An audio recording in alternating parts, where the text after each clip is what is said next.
normal 5.7, 6.4, prediabetes mayor o igual a 6.5 es diabetes.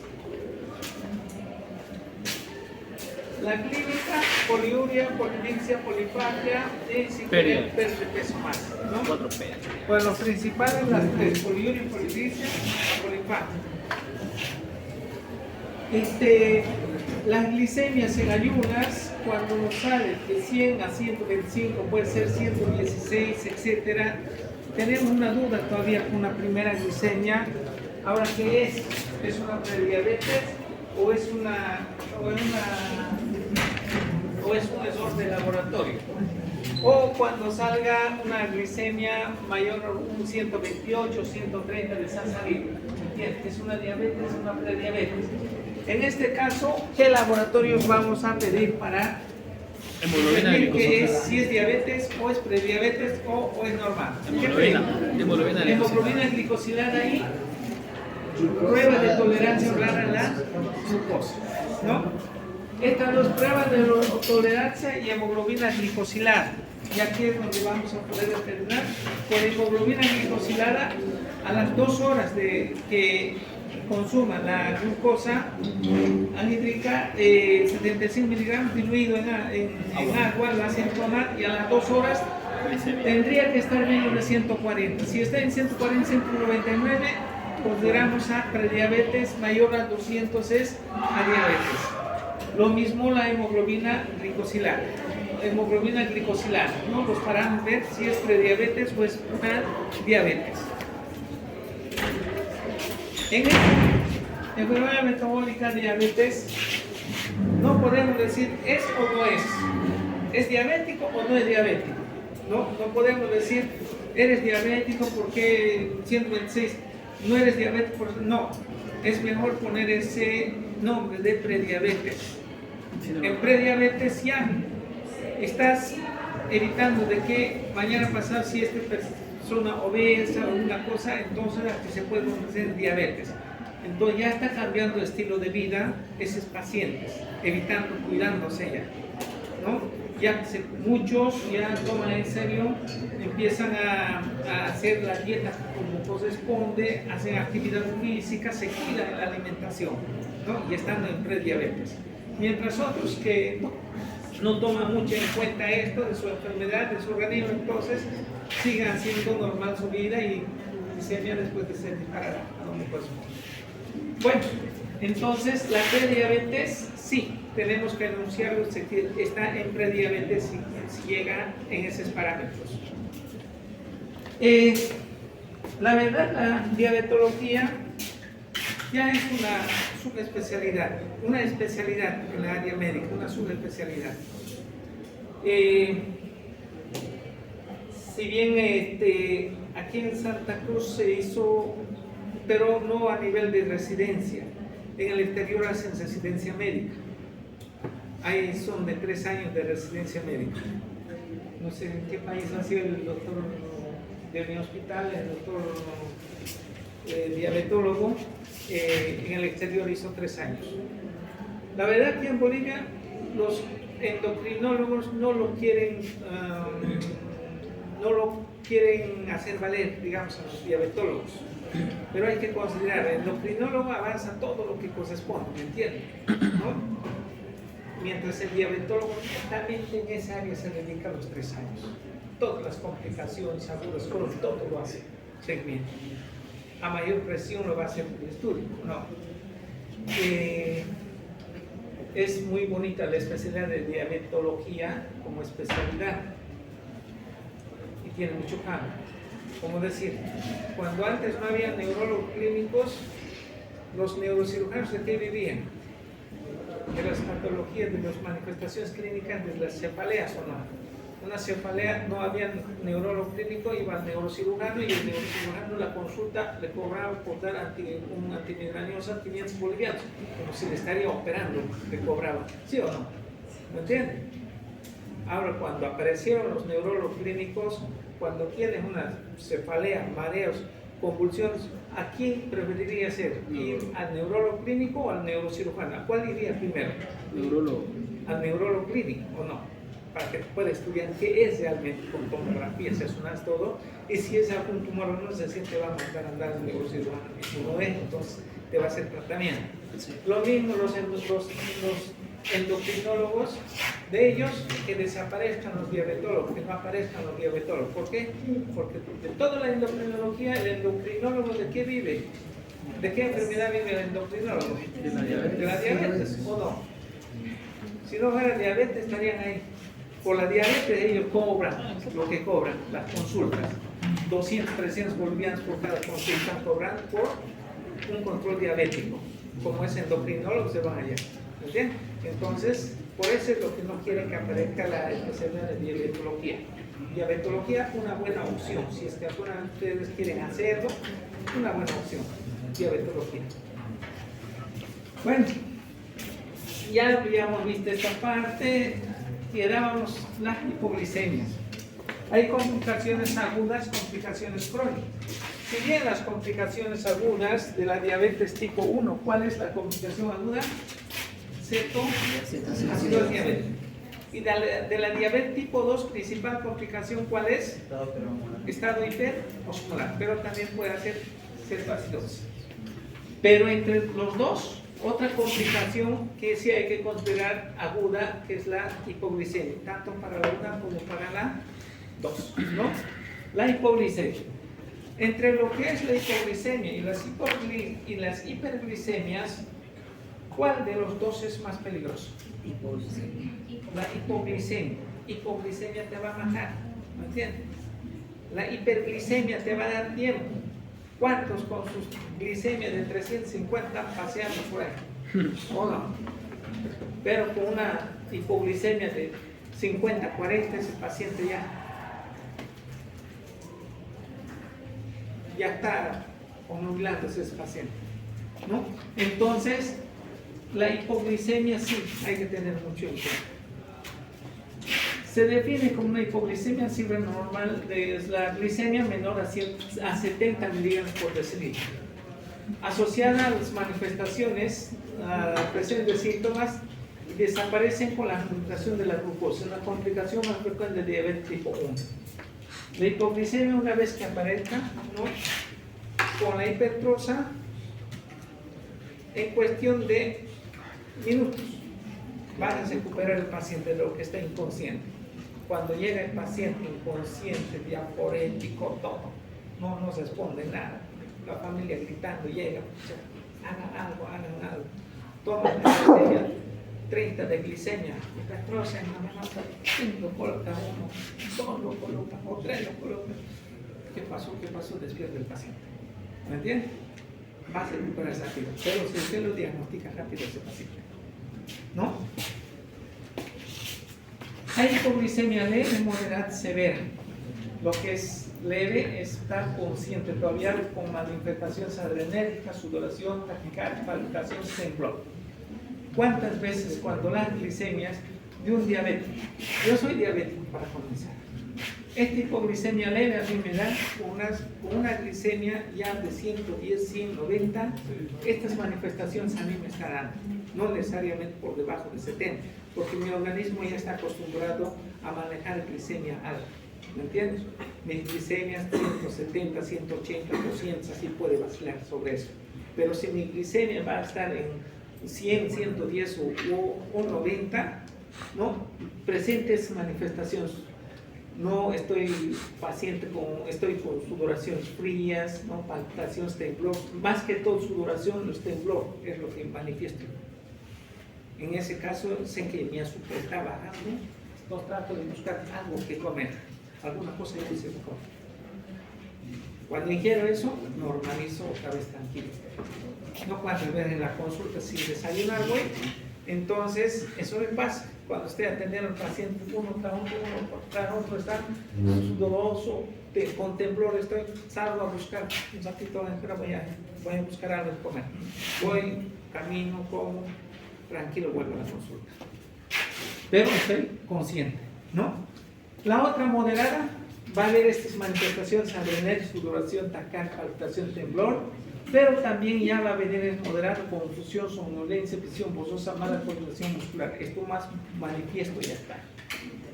Y la otra, la severa, ya está inconsciente, ya no responde el paciente. Las adrenérgicas, sudoración, temblor, taquicardia, ansiedad, irritabilidad, náuseas, vómitos, palidez, parestesia, sobre todo. Yo manifiesto sudoración, ansiedad, sí, temblor, irritabilidad. Estas son las manifestaciones que hablamos. Neuroglicopéptidos, cefalea, hipotensión, depresión, confusión, convulsiones, cansancio, coma. La hipoglicemia, entonces, por debajo de 70. Pero las manifestaciones en un diabético ya se puede presentar de más antes, las manifestaciones. La leve, por ejemplo, como les comenté, con 90, 100, 80 ya están presentando las manifestaciones, muchas veces. La hiperglicemia hiperosmolar, como complicación principalmente va a ser de tipo 2. No va a ser de tipo 1, va a ser de tipo 2. Hiperglicemia mayor de 600 mg por decilitro, deshidratación, pero no va a haber cuerpos cetónicos, ¿no? ni cetonas en la sangre. En la diabetes tipo 2 hay producción de glucosa, de insulina. Es la captada. ¿Hay o no hay? Sí. Sí hay, aunque poco hay. Hay resistencia. Lo cual, un paciente que no requiere mayor fuente de energía, su metabolismo basal lo puede mantener, ¿no? A pesar que su glucosa está en 300, pero el páncreas que produce un poco de glucosa, eso está haciendo que utilice como energía, ¿no? Lo basal está cumpliendo. Por tanto, ese paciente no está requiriendo a segunda fuente de energía. Como no va a segunda fuente de energía, no va a haber la aparición entonces de los cuerpos cetónicos. Por eso en ese paciente pulmonar no hay cuerpos cetónicos, ¿no? Pero como estamos hablando de esa gestión 300, 400, 500, 600, ¿a qué está llevando? A diuresis osmótica, a una deshidratación. Poliuria, polidixia, está deshidratándose ese paciente con esa glucosa, pero no está yendo a formar cuerpos cetónicos porque no está degradando los lípidos. Este es en diabetes tipo 2.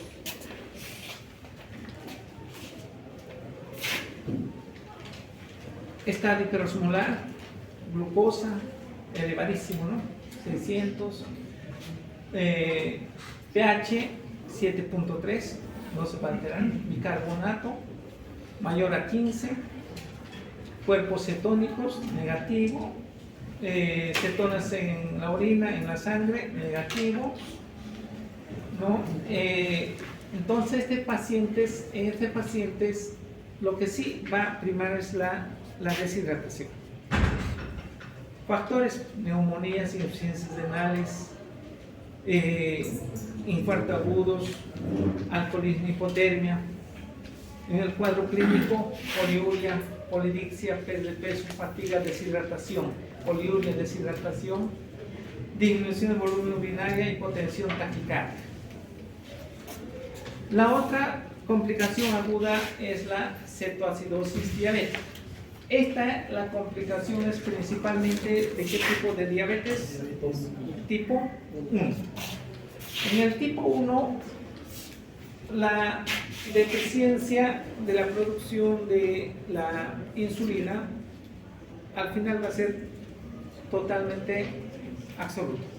Ya no va a producir cuando debuta, un 70% ya se ha destruido, un 30% como sea la de reserva queda, las células productoras al pasar el tiempo terminan de ese 30% también desaparecer. Así que tienen que vivir con insulinoterapia, sí o sí. Hiperglicemia mayor a 300 miligramos. Cuando no hay insulina, o hay poca insulina, o se olvidó de colocarse insulina, entonces la glicemia que existe para entrar dentro de las células no va a haber insulina. Por tanto, como necesita la energía del organismo, como fuente de segunda energía, ¿dónde va a ir ya que no hay insulina para utilizar su glucosa? ¿Dónde va a ir? A los líquidos. Empiezan a degradar, ¿no? Y ahí es donde va a aparecer cetosis o cetonas a nivel de la sangre, cetonas en la orina, y va a llevar una acidosis menor a 7.3. Va a haber ligera, moderada, severa. Aquí vamos a ver después, más clarito está esto lo pasaré. Disminución absoluta de la insulina. ¿A qué va a llevar? A la degradación de los lípidos, ácidos grasos, y a partir de ahí va a formarse por hígado lo que es cuerpos cetónicos, beta hidroxibutírico y acetato, ¿no? Lo que va a llevar una hipercetonemia y al final a la acidosis, cetoacidosis diabética. Insulina contrarregulador, utilización de glucosa no se va a poder utilizar, va a haber hiperglicemia, diuresis osmótica, pérdida hipotónica, depresión electrolítica, deshidratación, ¿no? Por otra parte, aparte del aumento de la glucosa, como no hay fuentes de energía, va a ir a degradar lipólisis, aumento de degradación de los lípidos, ácidos grasos libres se degrada, la cetogénesis y la acidosis. Taquicardia y deshidratación, sequedad de glucosa, con alteraciones de la conciencia, aliento cetón, disminución de peristalsis. Signos y síntomas poliúricos, polidipsia, astenia, anorexia, náuseas, vómitos, pérdida de peso, anorexia. Aquí las de las cetoacidosis y el estado hiperosmolar, ¿no? Comienzo va a ser de la cetoacidosis, va a ser lento, de hiperosmolar progresivo, piel seca caliente, muy seca, la respiración pulmonar aquí, esta es normal, reflejos deprimidos, variables, la glicemia entre 300 y 600, aquí mayor a 600. Cetonas en cetoacidosis alta, en hiperosmolar negativo, pH está bajo y aquí está normal. Bicarbonato bajo y aquí llega a ser normal.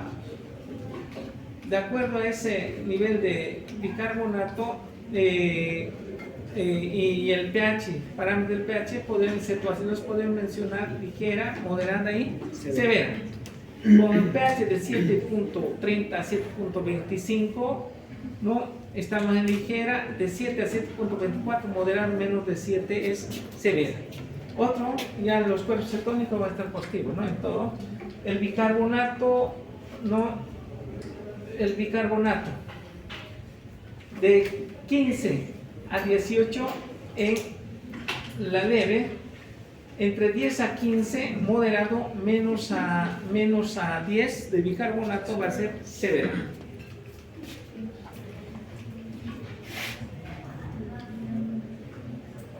Otras características aquí vamos a encontrar duración de los síntomas, menos de 2 días, cetoacidosis, cuerpo hiperosmolar mayor a 5, deshidratación, en ambos se da la deshidratación, hiperventilación en cetoacidosis sí, en cuerpo hiperosmolar no, convulsiones nada, aquí puede ser sí, sudoración 0,0, cuerpos cetónicos, aquí positivo, en el otro 0, glicemia elevado, casi 300 a 600, en la cuerpo hiperosmolar hasta mayor a 600, pH está bajo, cetoacidosis, mientras en el cuerpo hiperosmolar está normal o muy levemente bajo. Bicarbonato bajo, aquí normal. Si bien hay complicaciones agudas, también va a haber complicaciones crónicas. Las complicaciones crónicas hay microangiopatías y las macroangiopatías. Para las complicaciones crónicas, la degradación normal de la glucosa, ¿cuánto es lo normal que tenemos? Ya, lo normal en la sangre, en el plasma, menor a 100, ¿no? Por encima de esto estamos hablando de prediabetes, diabetes. Un diabético, lo ideal de un diabético, la glicemia que tiene que manejar es menor a 140 miligramos por decilitro, menor a 140. A un diabético ya no le pidas que maneje menos de 100, porque si no, como yo va a andar con esas sudoraciones, temblores, ¿me entiendes? Entonces lo ideal de un diabético es manejar menos de 140. La descompensación aguda mayor a cuánto va a comenzar a dar. ¿Cuánto es el umbral renal de la... 180 miligramos sobre 180 miligramos por decilitro. Después filtra. Con 150 no hay poliuria ni polidix, estoy tranquilo. Con 200 o 190 ya el umbral renal ya pasó, ya comienza a filtrar glucosa hacia la orina. Diuresis osmótica, ya estoy orinando más de lo normal y compensando con la polidixia, ¿no? Entonces, lo ideal es menor de 140. La diuresis osmótica va a comenzar a partir de 180 miligramos por decilitro. Los niveles de glucosa elevados, cuando va a ser muy la glucosa normal, la degradación de la glucosa va a ser a través de esta vía de las pentosas, donde enzima hexoquinasa utiliza para degradar a la glucosa en glucosa 6-fosfato. Esa es la vía normal. Pero en los pacientes diabéticos, las glicemias elevadas que tienen 200, 250, etcétera, pondremos, ahí ya no va a poder funcionar, ya no va a poder abastecer la vía de las pentosas. Se va a activarse la vía alterna, que es la vía del poliol, donde en vez de actuar enzima hexoquinasa, va a actuar enzima aldosas reductasa. A la glucosa no lo va a degradar ya en glucosa 6-fosfato, sino va a degradar en sorbitol y a la galactosa en galactol. ¿Entienden? Entonces, la hiperglicemia elevada va a activar entonces la vía alterna, la vía de los polioles, lo cual aldosas reductasa reduce la glucosa en sorbitol. La aldosa reductasa se encuentra en mayor cantidad ojo, riñones, los nervios, donde estos alcoholes se acumulan más en estos órganos y van a la alteración de los estados electrolíticos bioquímicos permeables de las alteraciones en ese lugar. Entonces, en un diabético, ya que se está activando, ya se activó lo que es la vía alterna, la vía de los polioles, la glucosa se ha convertido en sorbitol. Los receptores, ¿dónde están más que todo? Ojos, sillones, nervios. Las complicaciones crónicas, ¿dónde se están dándose? Las microangiopatías. Retinopatía, Retinopatía, ahí están los ojos, neuropatías, por esa causa, ¿no? La afectación va a ser entonces ahora. Las complicaciones crónicas, vamos a ver microangiopatías, macroangiopatías. Las microangiopatías es una lesión anatomopatológica específica de diabetes mellitus, cuando los glicemias están elevados. Afecta pequeños vasos de todo el organismo que se producen varios mecanismos, principalmente en los que hemos mencionado. Factores metabólicos, como glucosilación enzimática proteica, es la vía alterna, ¿no? La vía de los polioles. El resultado va a ser lo que mencionamos acá, el sorbitol, y en estos lugares de los vasos están riñones, nervios, ojos. Disminuir la presión de conducción nerviosa, aumenta la glucoproteína en la membrana basal, se acumula en membrana y se ocluye en los vasos. Ahí está provocando la complicación. Los factores neurometabólicos, como ser alteraciones sanguíneas en el endotelio vascular, factores genéticos, factores inmunológicos. Por otra parte, tenemos las macroangiopatías, las complicaciones agudas, las crónicas, dividimos en micro y macroangiopatías. Complicaciones agudas hemos mencionado cetoacidosis, coma hiperosmolar y la hipoglicemia. Complicaciones crónicas, macroangiopatías, microangiopatías. Para los dos tipos de diabetes vas a ver complicación crónica. Las macroangiopatías no constituyen una entidad característica propia de la diabetes, netamente, ya que son lesiones que presentan también las aterosclerosis, no diabéticos, hipercolesterolemia que también puede llevar, ¿no? O macroangiopatía, claro, no se llamará diabética, ¿no? Pero va a provocar macroangiopatía por hipercolesterolemia de otras. Hay una serie de factores de riesgo aterogénicos como ser hipertensión arterial, hipercolesterolemia, tabaquismo, sedentarismo, estrés, obesidad. Todos estos pueden llevar también a la macroangiopatía. Otros factores de riesgo propios de diabetes son la hiperglicemia, hiperinsulinemia, aumento de hormonas de crecimiento, etc. En los diabéticos no siempre van a tener de alguna manera el 1 o el 2, de alguna manera el 2 también, ya que el 2 principalmente una complicación va a ir hacia el tallo hiperosmolar, pero también alguna vez puede ir a la cetoacidosis. Terminan siempre de alguna manera degradando los lípidos. Si degradación de lípidos, entonces las hiperlipidemias. También de alguna manera la diabetes va a ayudar a que aparezca las aterosclerosis.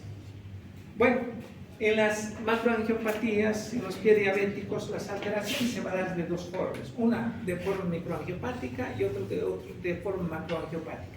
La macroangiopática, el colesterol en las partes más declives, lo que va haciendo, obstruyendo los vasos sanguíneos. Por eso, en las partes más declives distales, a nivel del pie, la perfusión vascular va bajando.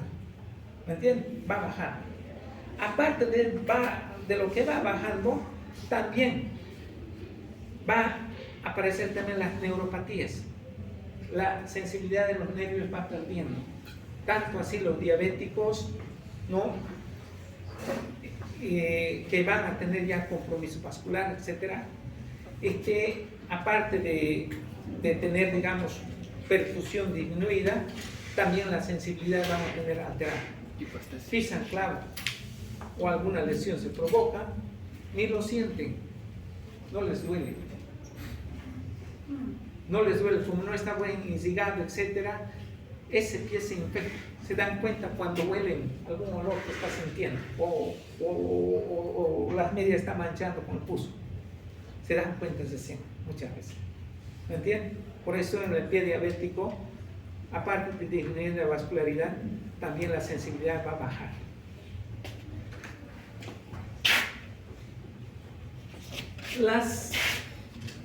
En los ojos, retinopatía, en los riñones, nefropatía, el sistema nervioso, neuropatía son los principales, ¿no? La piel, dermopatía, aparato cardiovascular, enfermedades cardíacas, huesos, articulaciones, pie diabético, ¿no? O pie de Charcot, también aquí en las articulaciones, huesos, infecciones inusuales, fasciitis, otitis externa, etc.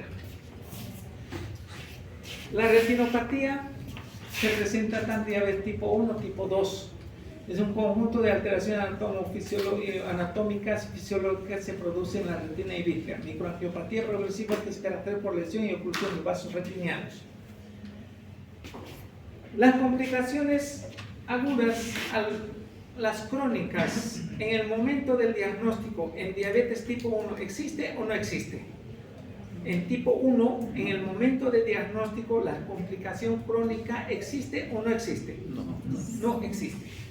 La otra pregunta, ¿las complicaciones crónicas en el momento del diagnóstico de diabetes tipo 2 existe o no existe? Sí. Existe. Ya existe. Como les decía, a un diabetes tipo 2 muchas veces termina diagnosticando el oftalmólogo. No por ser el capo, el oftalmólogo para diagnosticar, sino porque el paciente no ha recurrido ni al internista, ni al dermatólogo, ni al endocrinólogo, porque no la toma en cuenta las clínicas básicas que tenía poliuria, polidixia, no lo tomó en cuenta. ¿Me entiendes? ¿Qué es lo que le ha hecho ir al oftalmólogo? La disminución de la luz visual que estaba sintiendo. ¿Me entiendes? Entonces, ¿qué será? Por los vistas se va a preocupar si va a ir al oftalmólogo o no. El oftalmólogo hace el fondo de ojo, revisa, glicemia, pide, glicemia elevadísima, diagnóstico de diabetes. Es por eso.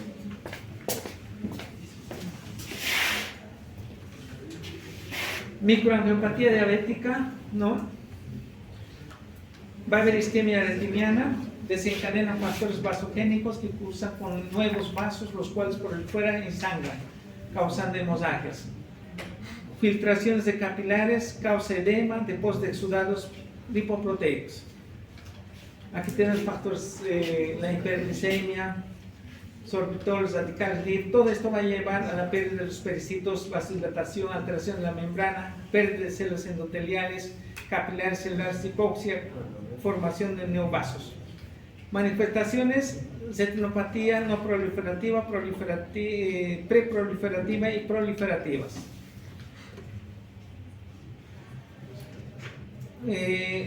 Vasos de la retina. Alrededor de estos, el número 1 serían los pericitos, ¿no? Los pericitos en fase de destrucción. Esto va a llevar a los exudados serosos, a microhemorragias, microaneurismas, exudados algodonosos, neoformación de vasos y hemorragias vítreas.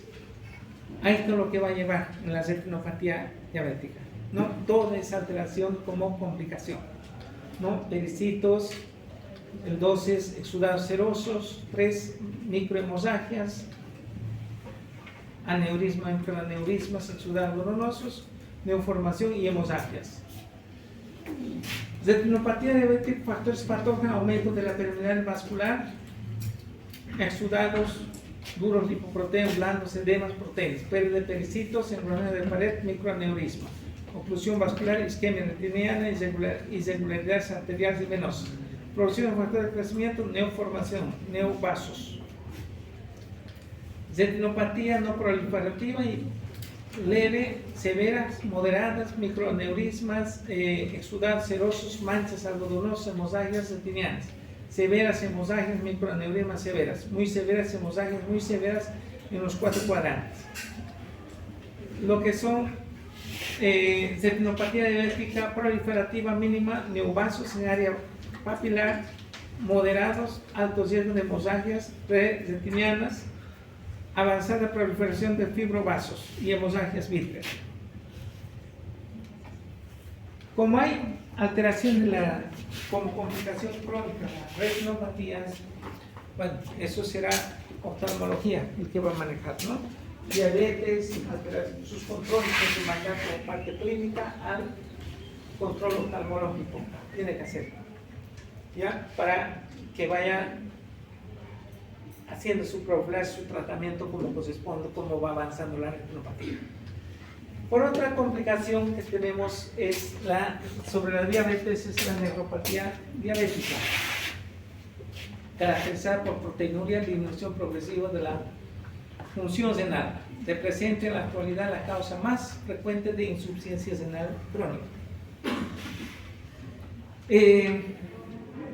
Vamos controlando primero urea, creatinina, ¿no?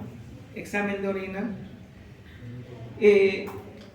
Muchas veces urea, creatinina quizás en sus parámetros superiores o mínimamente alterados están, pero lo que nos va a llamar la atención, ya una cosa es, y eso antes de filtrar los de creatinina, otro va a ser las proteinurias que pueden aparecer. Como les digo, un examen de orina de un diabético van a mirar, ¿ya? Cuando ahí dice pH, leucocitos, etcétera, todo, pero también hay glucosa y algunas proteínas para mencionar también, ¿no? Entonces, cuando no hay, entonces no ponen nada. Y cuando hay una cruz, 2 cruces, 3 cruces.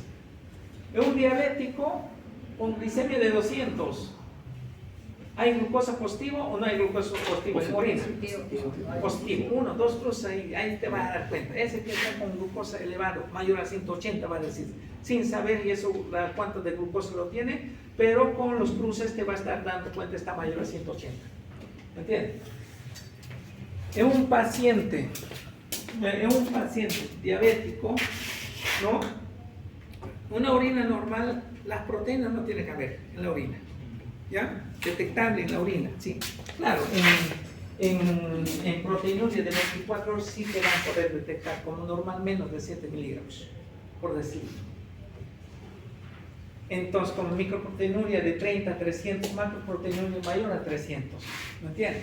Pero en la orina ese menos a 3 milímetros no lo detecta, en la orina no.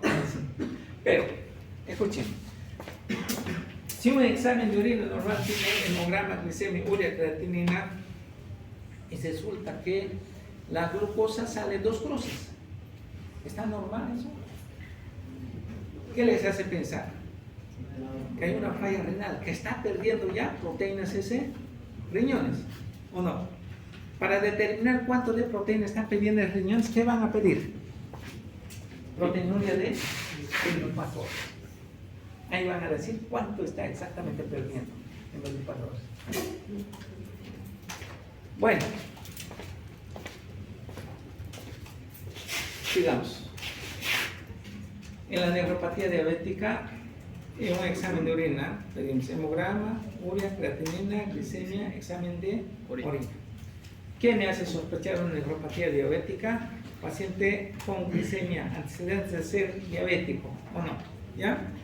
Quizás su glicemia en ese momento está en 98, pero en el examen de orina veo 2 cruces o 3 cruces de proteínas. Y en el hemograma veo, ¿qué puedo ver si es una insuficiencia renal crónica? En el hemograma, ¿qué me puede llamar la atención? Una anemia, doctor, puede ser. Bien, Por una deficiencia de anemia, eritropoyetina. por la deficiencia de Eritropoyetina. eritropoyetina. Hasta anemia en un diabético con proteinuria en una orina, hasta la orina, hasta el hemograma ya me puede hacer pensar mucho más. ¿Me entiendes? Una anemia. Por falta, eso va a ser por falta de eritropoyetina. Bueno. Anormalidades, espacio glomerulosclerosis, engrosamiento de membrana basal, células endoteliales, puma, aplanamiento de podocitos, atrofia tubular, inflamación intersticial, arteriosclerosis. Esto es el filtrado glomerular, clearance de creatinina, lo normal, daño renal de filtrado glomerular normal o alta, lo esperado es mayor a 90 ml por minuto, mayor a 90 ml por minuto. Daño renal con disminución mínima de tasa filtrada glomerular 60 a 89. Moderado 30 a 59. Severa 15 a 29. Terminal menor a 15. Este es el clearance de creatinina. Clearance de creatinina pide, ¿no? Aquí van a poder entonces, si un clearance de creatinina 110 ml por minuto, ok, normal, ¿no? Si les pide de 60 a 89, daño renal mínima, o leve, moderada, severa, por debajo de esto ya hay que estar pensando, por debajo de 20, 29, por debajo de 30, qué sé yo, si es 25, 20, ya hay que estar pensando en diálisis, en plan de diálisis, ¿me entiendes? Preparándole al paciente. Bueno, y debajo de 15 ya, aquí es una insuficiencia renal crónica, terminal, sin vueltas. Entonces con esto lo van a poder, a ese paciente que lo encontraron con anemia, con una glicemia de 89, porque una insuficiencia renal crónica de causa diabética ya no hace hiperglicemias. No es porque se ha sanado, a pesar que no está tomando hipoglicemia, ya no hace hiperglicemias. Sus glicemias ya mantienen normal. ¿Saben por qué? Porque se circula, la poca insulina que producía está recirculando. No se elimina en el tiempo que tiene que eliminarse, se va acumulándose. Por tanto, entonces esa recirculación es como si tuviera una insulina normal, lo está manteniendo su glucosa tan normal, con tendencias cuando no come a hacer hipoglicemia más bien. ¿Me están entendiendo? Un paciente diabético con insuficiencia renal crónica ya no va a presentar hiperglicemias como solía presentar 200, 300 de compensación. De por sí su glicemia se va a normalizar, 140, 130, 80, así va manejando. Ya no sube más de 200, ya no está subiendo. ¿Por qué no sube? La pregunta, ¿por qué no sube? Por la recirculación de la insulina. Por la recirculación de la insulina. La poca insulina que produce, que tenemos que desechar en las 6 horas, no se ha desechado, ¿me entiendes? Y la más poca, es como si tuviera una insulina normal, está circulando, ¿me entiendes? a ese paciente con insuficiencia renal crónica. Bueno, ya que por diabetes, para mejorar, le voy a dar un hipoglicemiante, le das y le terminan de provocar más bien, ¿qué cosa? Una hipoglicemia. Entonces, insuficiencia renal crónica ya no tiene hipoglicemia alta. ¿Me entiendes? ¿Por qué? Porque ya no van a necesitar. ¿Por qué? Porque ese señor enfermo ya no está eliminando la insulina normalmente. Entonces está circulando, acumulándose lo poco que se produce. ¿Entendieron? Sí. Le voy a preguntar en el examen. ¿Ya? ¿Entendido, no? Eso. En insuficiencia renal crónica, ¿por qué se van normalizándose las glicemias?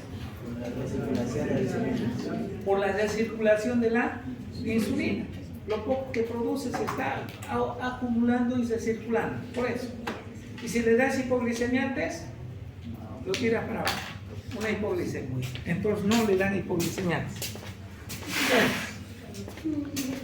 Decían, entonces ese paciente que tiene un diabético conocido que estaba tomando hipoglicemiantes, su insulina estaba recibiendo, etc. Y de repente ya la glicemia empieza a normalizar, a pesar que no toma hipoglicemiantes, nada, tiene una glicemia en 100, 110, etc. Una hemoglobina de, ¿cuánto quieres poner? Ya, 9 de hemoglobina. Ya, un examen de orina con 3 cruces de proteínas, de albúmina, 3 cruces. Glucosa no me va a salir porque no está superando los 180, ¿me entiendes? Porque como estoy hablando de 110, no sé porque es insuficiencia renal, está circulando, entonces glucosa ya no voy a encontrar en la orina, pero sí voy a encontrar proteína, ¿o no? Sí. Y tiene una creatinina, suponiendo que tenga de 2 de creatinina 1.8, ya urea elevado también un poco, para saber realmente, para catalogar en insuficiencia renal, ¿qué cosa es lo que van a pedir? Tasa de filtración glomerular. Bien, tasa de filtración glomerular es clearance de creatinina más qué? Aquí la tasa de filtración vas a ver. ¿Y cuánto de proteína está perdiendo? ¿Qué más? Proteinuria de 24 horas. ¿Me entiendes? Lo que van a pedir es tasa de filtración glomerular y proteinuria de 24 horas. Claro, las dos cosas en 24 horas en orina y 24 horas lo van a hacer. ¿Me entendieron? Tasa de filtración glomerular, lo normal esperado es mayor a 90 ml por minuto. Lo leve, lo moderado, lo severo y lo terminal. Ahí tenemos. ¿No? Por esta fórmula también se va sacando, con esos parámetros, eso lo tienen en sus celulares. Entra, le dan creatinina, fórmula pone, le sale, es directamente para calcular. Pero más exacto, en orina 24 horas, más proteína, clearance más proteína 24, ahí lo van a sacar más exactamente, más fidedignamente. Con esto pueden adelantar. Lo mismo aquí, filtrado mayor, ya lo hemos visto todo esto, ¿no? Ahora aquí, la proteína de 24 horas, ¿cuánto les dije? Normal o leve aumento, como normal lo consideramos hasta menos de 30 miligramos. De 30 a 300, moderado aumento o microproteinuria. Mayor a 300 es macroproteinuria, severo aumento. De aquí para aquí ya no hay centro, ya no hay caja para retroceder. Aquí podemos todavía hacer retroceder, ¿me entiendes? Con el tratamiento que se va a hacer, con el cuidado de la diabetes, con todos los controles se puede hacer también. Entonces, proteinuria de 24 horas pide una proteinuria de 2200. ¿Dónde está? ¿En qué?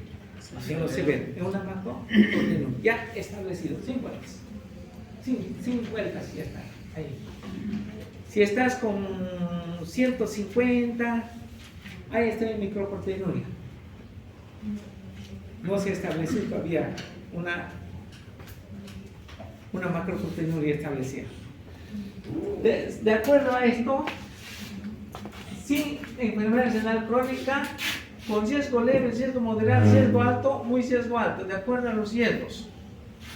Sáqueme, ¿no? A ver, tiene proteinuria de 1200, filtrado glomerular de 45. ¿A cuál corresponde?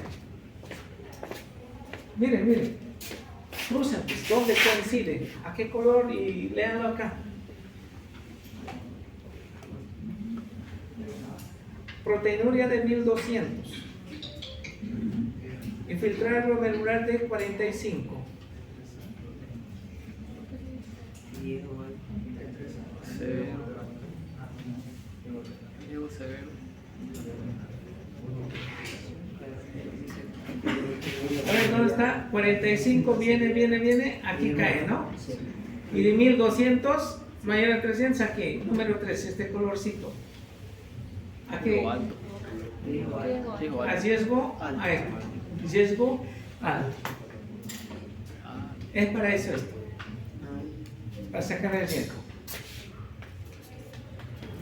Estadios 1, hiperfiltración glomerular. Estadio 2, alteración glomerular, engrosamiento de membrana basal. Estadio 3, presión microalbuminuria, expansión mesangial de membrana basal. Estadio 4, proteinuria, disminución filtral glomerular. 5, proteinuria, elevación de creatinina, glomerulosclerosis, fibrosis intersticial, atrofia tubular. En las primeras fases de diabetes, en el primer estadio hay hiperfiltración glomerular. Podemos encontrar todavía un paciente con un clearance de creatinina que está 90 ml o levemente moderado, ¿me entienden? 85, 80. Pero ya podemos encontrar con proteinuria, ¿me entienden?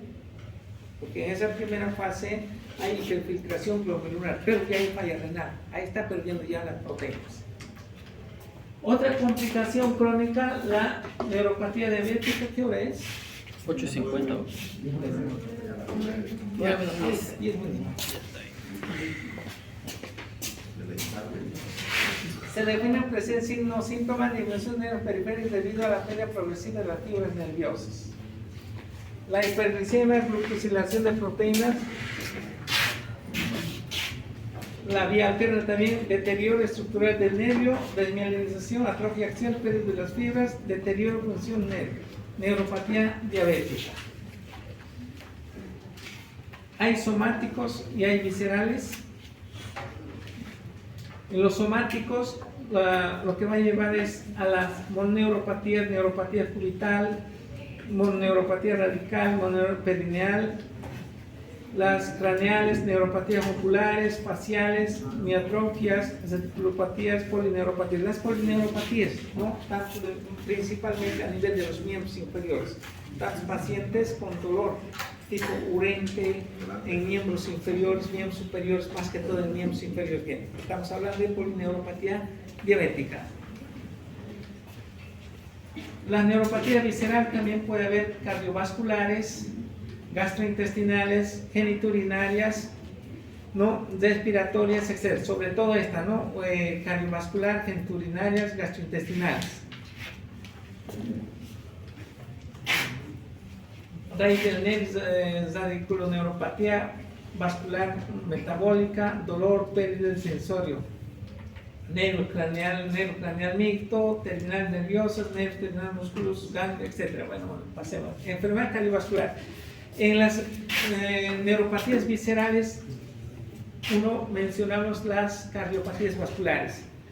Cardiopatía isquémica es una complicación en pacientes diabéticos de larga evolución, en particular en los que no dependientes de insulina y en principal causa de aterosclerosis coronaria. Los infartos agudos miocardios en diabéticos son silenciosos. ¿Me entienden? Diabético, de repente, se murió. ¿Qué pasó?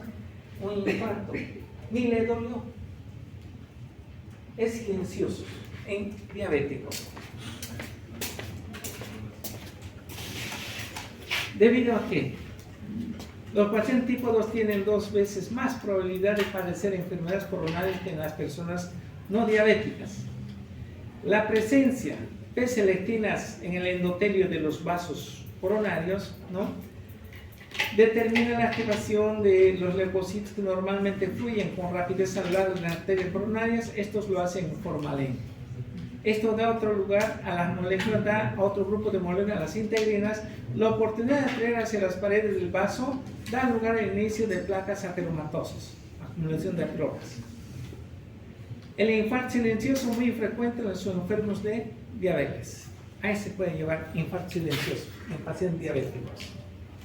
Cardiopatía isquémica, isquemia, desbalance entre aporte y consumo de oxígeno, base de conductancia, ¿no?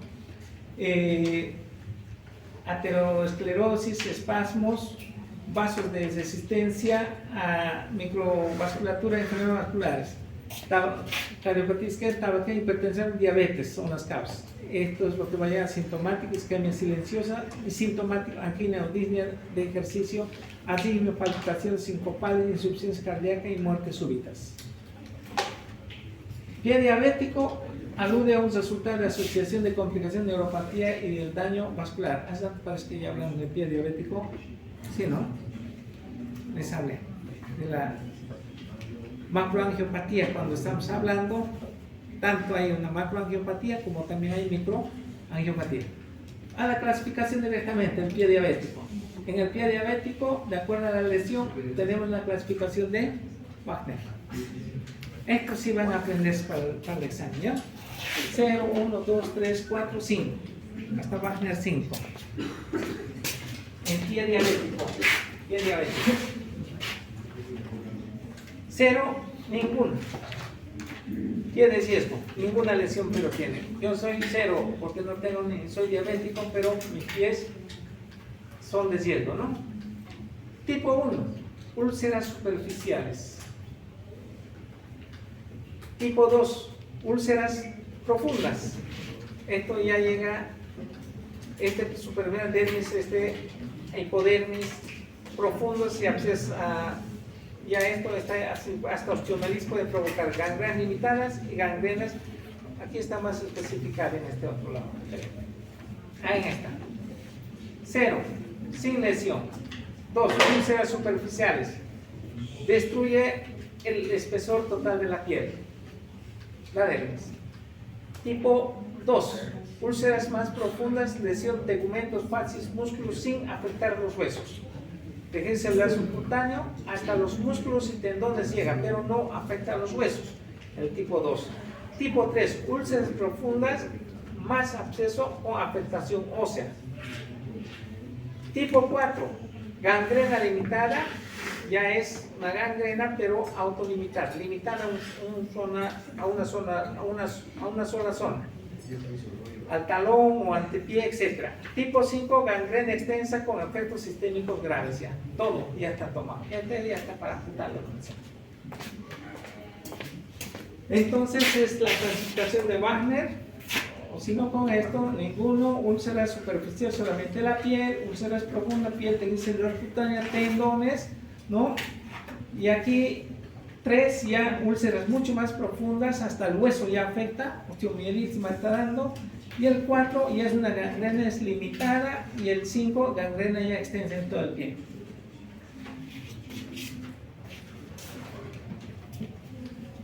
Fármacos secretólogos, clasificación. Fármacos secretólogos, fármacos sensibilizadores, inhibidores de absorción de monosacáridos.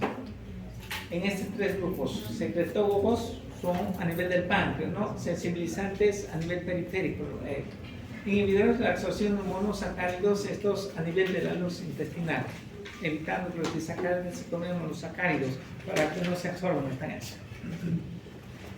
Bueno, ahí tenemos son sulfonilurias, migretinidas,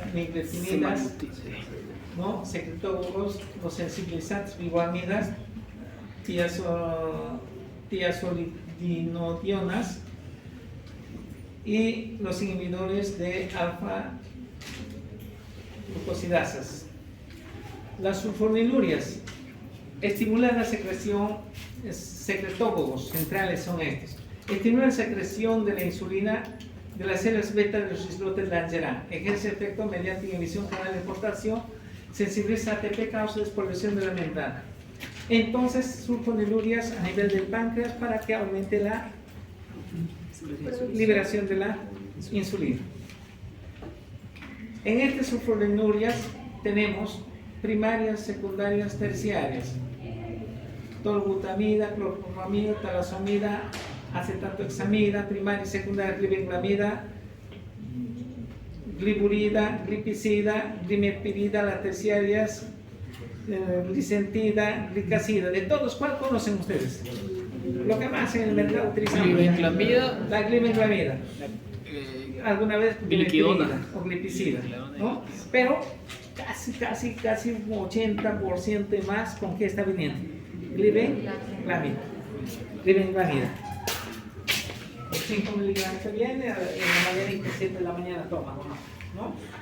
Bueno, gliptiridas, análogos también estos, igual como la glibenclamida, como ese grupo, secretógos centrales también van a ser.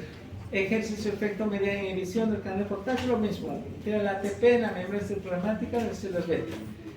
Zepaglinida, nateglinida. Esto también hay en el mercado, pero muy poco. Mayormente que utilizan glibenclamida, de los secretógos. Vigoamida, sensibilizantes periféricos. Aumenta la acción de la insulina en tejidos periféricos. No causa liberación de insulina, no produce hipoglicemia. La metformina, todo esto no producen hipoglicemia. La glibenclamida sí produce la hipoglicemia. Derivado de la guanidina, tratamiento más adecuado en individuos obesos, diabéticos. En este grupo tenemos metformina, fenformina, butformina. ¿A quién lo conoce? ¿Y estos dos lo conocen? No les importa porque no están en desuso. ¿Ya?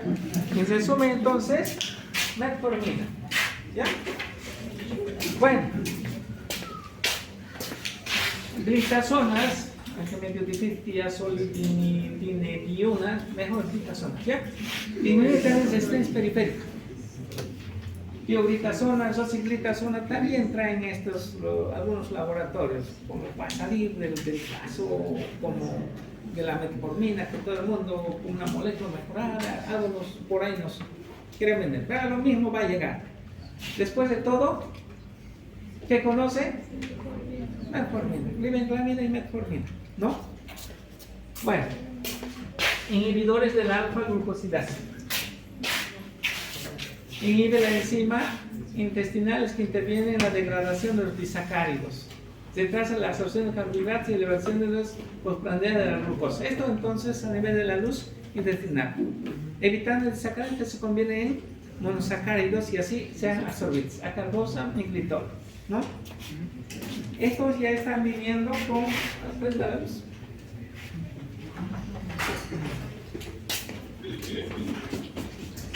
Combinado con metformina o pioglitazona con rosiglitazona, a veces van pidiendo ya ese tipo de medicamentos. Bueno, ¿nos quedamos entonces aquí? Sigamos votando más. Bueno, nos vemos el día lunes.